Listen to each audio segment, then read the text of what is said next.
France, en 2022, lors des élections présidentielles, on comptait 28% d'abstention au premier tour. Nous voici donc à Montreuil-sur-Mer, petite ville des Hauts-de-France. Dans le cadre de notre enquête, nous allons interroger ses habitants. Et est-ce que vous votez? Je votais, mais je ne pense plus aller voter prochainement.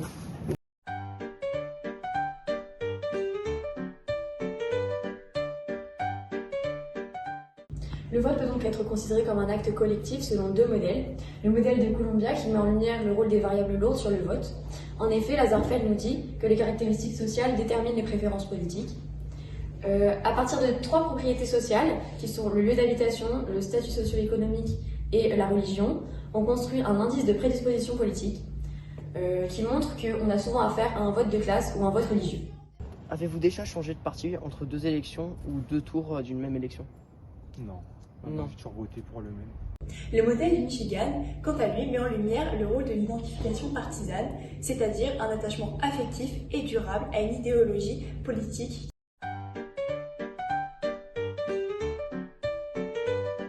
Cependant, le vote est également une action individuelle. Selon Anthony Downs, qui a travaillé sur la théorie du choix rationnel, l'électeur est autonome. C'est un agent rationnel qui effectue ses choix politiques selon le même mode de raisonnement que ses choix de consommation.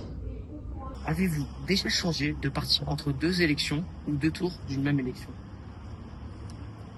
Oui, par la force des choses.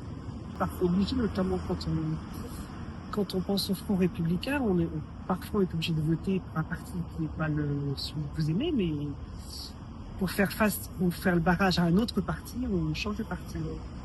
À partir des années 1960, les transformations sociales remettent en cause les modèles déterministes d'explication du vote, avec notamment une place croissante des enjeux et un vote par sanction.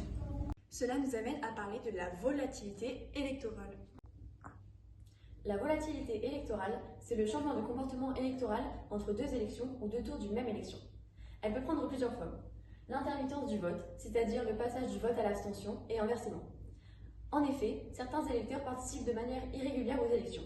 Cette participation discontinue est souvent liée à leur perception des enjeux de l'élection.